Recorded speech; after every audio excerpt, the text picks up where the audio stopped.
Hello everyone, welcome back to Noteworthy ENT. We will discuss about the anatomy of submandibular gland in this lecture. Before starting, if you are new here, I make weekly videos regarding ENT and endodontic surgery. So please do subscribe to the channel if you want to see more such videos.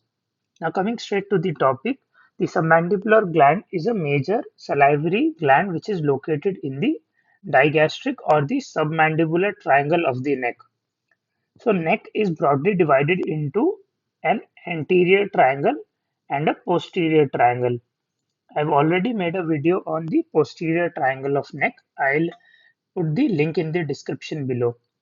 Now, what is this submandibular triangle? Now, it is formed by both the bellies of digastric muscle, that is posterior inferiorly by posterior belly of digastric and anterior inferiorly by anterior belly of digastric, and the base is formed by the lower border of the mandible.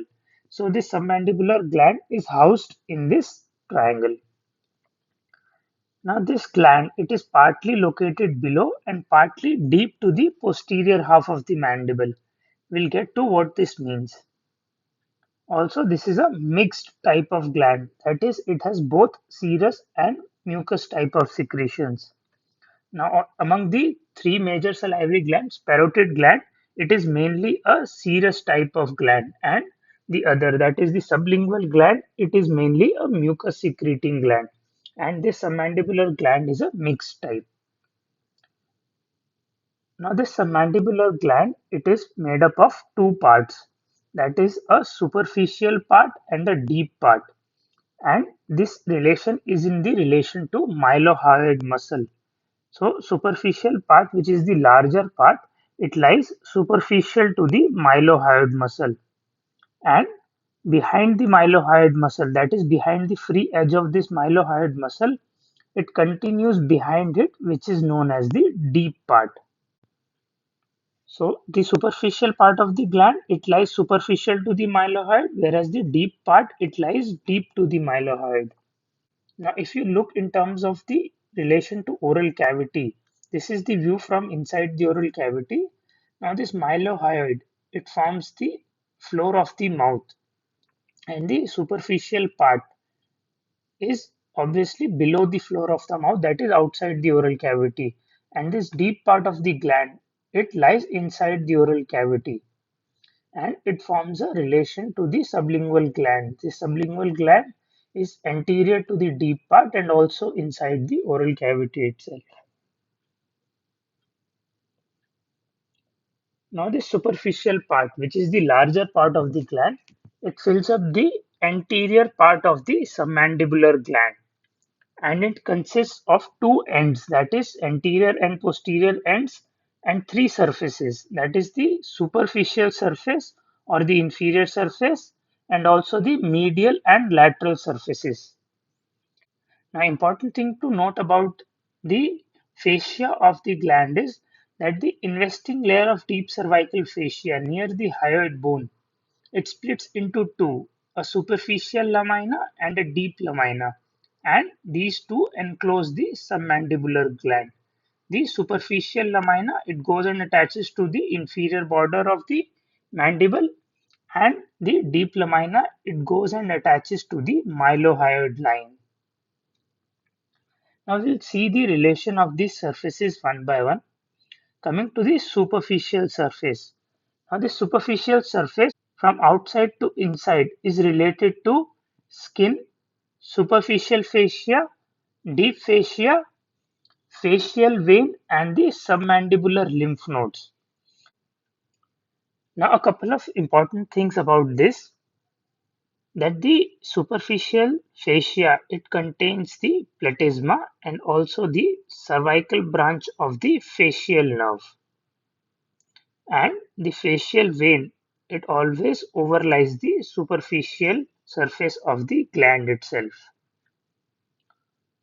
Now coming to the lateral surface, this lateral surface is related to the submandibular fossa.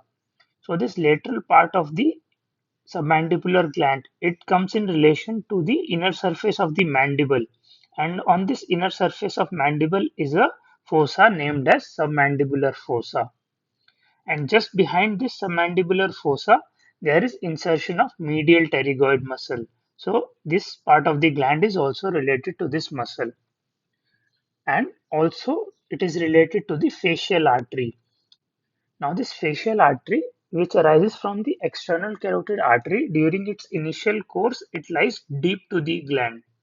And before coming onto the face, it loops around the gland, that is, it comes onto the face from between the mandible and the gland itself.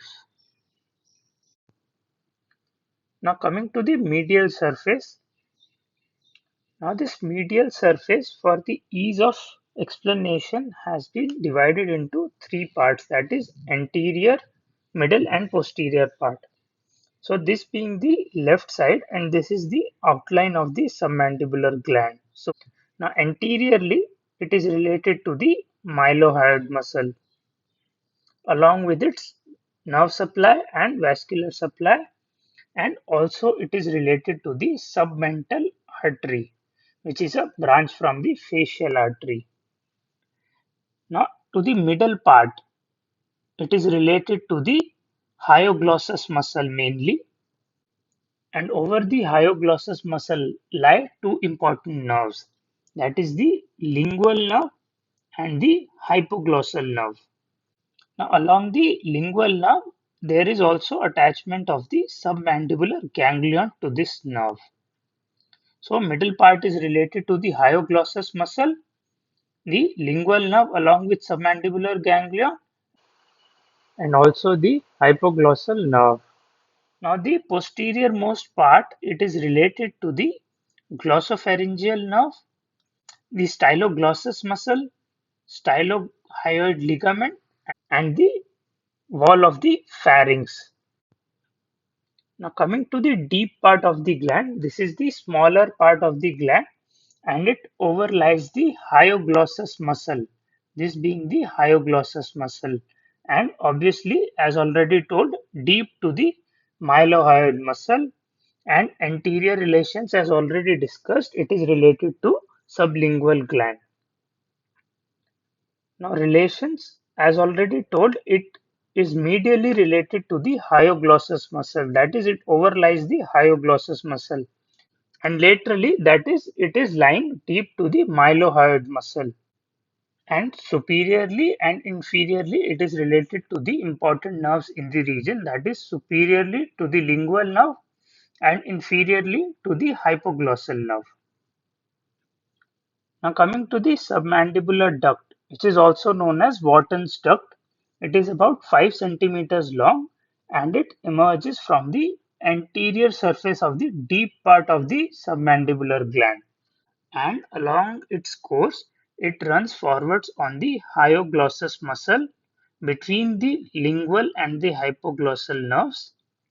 Now as it reaches the anterior border of the hyoglossus muscle, it is crossed by the lingual nerve, and then and it continues its course between the musculature of the tongue and the sublingual gland, and it opens into the oral cavity at the summit of sublingual papillae, which is present on the either side of the frenulum of the tongue.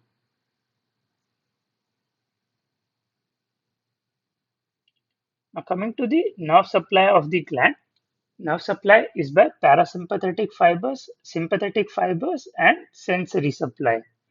Now, parasympathetic fibers are secretomotor fibers which arise from the superior salivatory nucleus. Then they continue along the facial nerve, chordotympani nerve, then through the lingual nerve they enter the submandibular ganglion, and the postganglionic fibers they directly supply the gland itself. The sympathetic supply is from the plexus around the facial artery, and sensory supply is through the lingual nerve. Now coming to the clinical implications. Now formation of calculi, that is stones, is more common in the submandibular salivary system. The reasons for that are that the submandibular duct is more tortuous and the course is anti-gravity. That is, the gland itself is at a lower level, and the duct it opens in the oral cavity, so its secretions are against the gravity.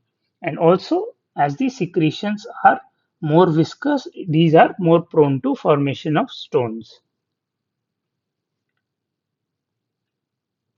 Now, in case we are planning excision of the submandibular gland, we have to be careful that this nerve, that is the marginal mandibular nerve, this nerve during its course may be as low as about 2 centimeters below the lower border of mandible.